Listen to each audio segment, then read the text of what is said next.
door hangs open. A boy is leaning toward him, one arm braced above the doorframe.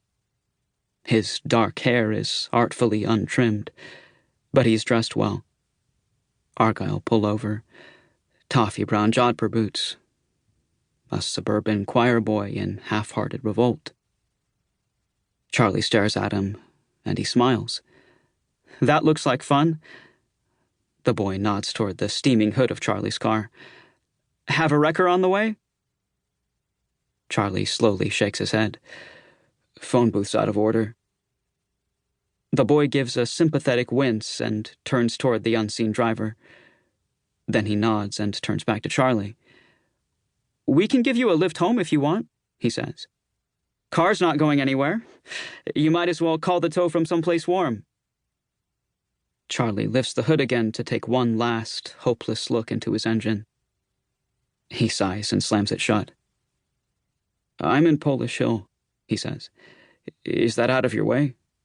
"Not at all." The boy slides to the middle seat, and Charlie shakes off his umbrella before he gets inside.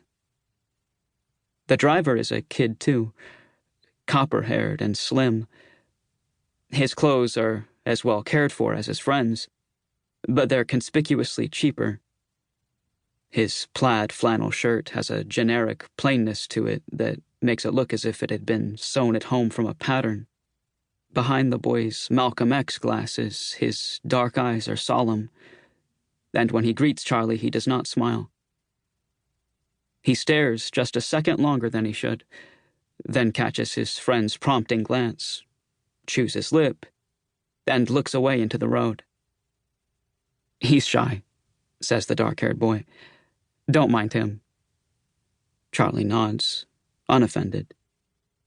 The boys are younger than he'd thought, maybe even still in high school. He wonders what these two were doing, driving around all by themselves. Honor roll types, clean cut, out for a midnight joyride.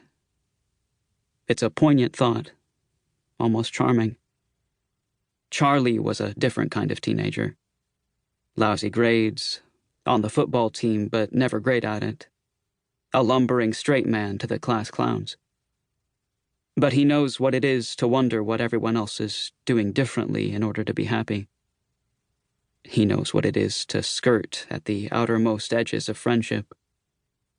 He can still remember the companionable quiet, the fleeting warmth of the moments teenage boys spend being lonely together. The wipers click and the vents breathe hot. The redhead steers with his hands at 10 and 2 on the wheel, as if he hasn't been driving for very long. The other boy reaches across Charlie's knees and takes a thermos from the glove box. The contents smell of hot broth and rosemary, something Charlie's grandmother might have made when he was sick as a child. "Want some?" the boy asks. "It's chicken and rice." "Nice of you." Charlie agrees.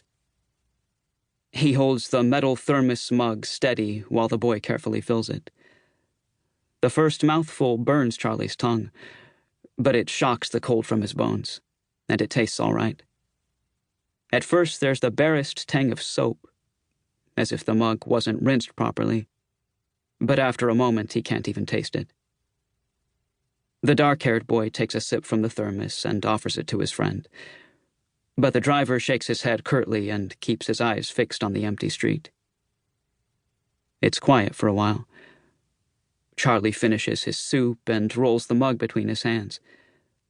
His scalded taste buds are starting to itch. "What are your names?" he asks.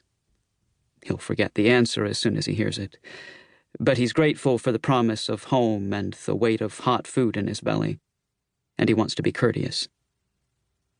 The boy beside him thinks before he answers, like he's deciding whether or not to tell the truth. He looks apprehensive, but doesn't appear to know it. "I'm Julian," he answers finally. He gives his friend a pointed look. The other boy is silent for a moment, as though summoning the will to speak. His jaw is a nervous, taut line. This one gets on Charlie's nerves a little, as anxious people often do. Shyness he can forgive.